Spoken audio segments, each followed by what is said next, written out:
ومن جاهد فإنما يجاهد لنفسه إن الله لغني عن العالمين. Pembesar hati yang pertama, kama kutiba 'alal ladzina min qablikum, sebagaimana telah diwajibkan atas orang-orang sebelum kalian. Ya, kalau kita dengar ini puasa wajib, kan berat ya? Wajib. Ya. Misalnya ada anak dihukum sama gurunya, dia sendiri, ya, kamu dihukum terlambat, akhirnya dia diperintah kerja apa begitu, anggaplah disuruh mengepel, menyapu, seperti biasanya kita di sekolah-sekolah dulu ya. Baik, ternyata setelah itu dia masuk ke kelas, dia dapati teman-temannya juga seperti itu, disuruh membersihkan, mengepel karena terlambat juga. Akhirnya kira-kira hatinya gimana?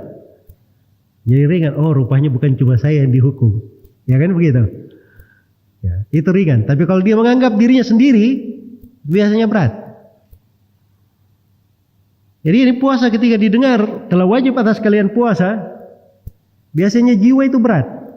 Tapi begitu diterangkan telah diwajibkan sebagaimana diwajibkan atas umat-umat sebelum kalian, menjadi ringan.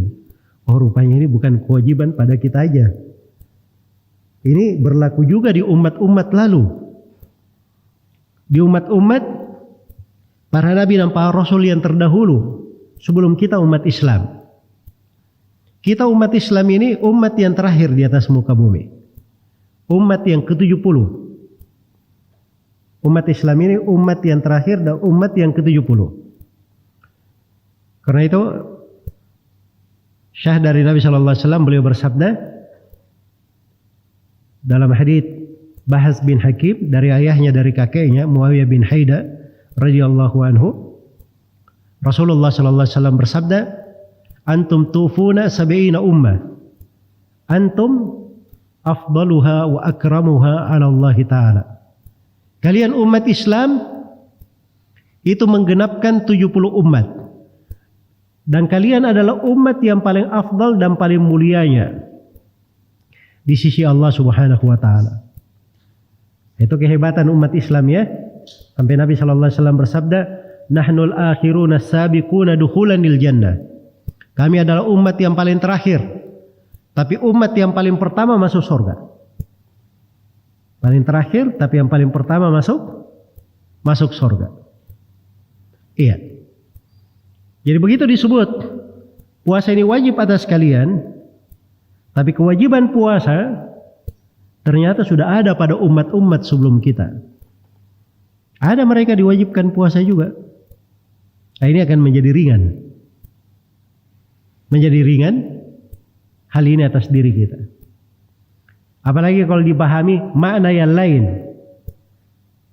Kalau setiap umat atau umat-umat yang telah lalu juga berpuasa, ada syariat puasa, berarti syariat puasa ini bukan syariat sembarangan.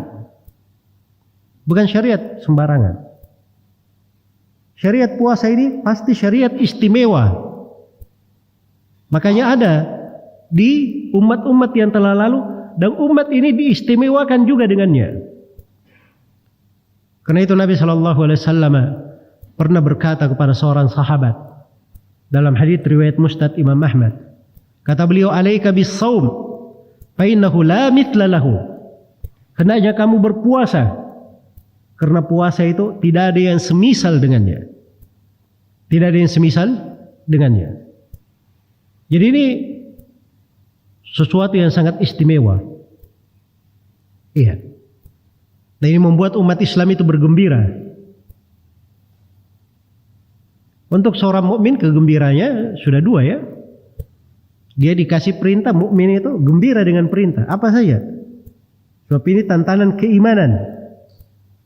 Hal yang dengannya dia ingin meningkatkan keimanannya, diwajibkan pun gak ada masalah bagi dia. Tapi kalau asal tabiat manusia, biasanya kalau diperintah itu berat, asal tabiat. Dan itu indahnya agama kita. Makanya agama ini pensyariatannya itu mudah. Jangan bilang oh puasa itu berat, menahan lapar, dahaga, dari terbitnya fajar subuh sampai terbenamnya matahari. Ya. Itu berat di hitungan siapa? Tapi kalau syariat puasa itu sendiri, itu bagian dari agama, berarti itu adalah kemudahan. Itu adalah kemudahan. Bayangkan dalam 12 bulan, kewajiban kita cuma 1 bulan. Cuma 1 bulan. Itu pun akan datang nanti pada kelanjutan ayat, hal yang memperingan, menyebabkan puasa ini menjadi ringan bagi umat Islam. Iya. Dan ini dari keindahan syariat ya. Jadi sudah dapat dari keimanannya, dia terima pula rupanya ini keutamaan ada di umat-umat telah lalu juga.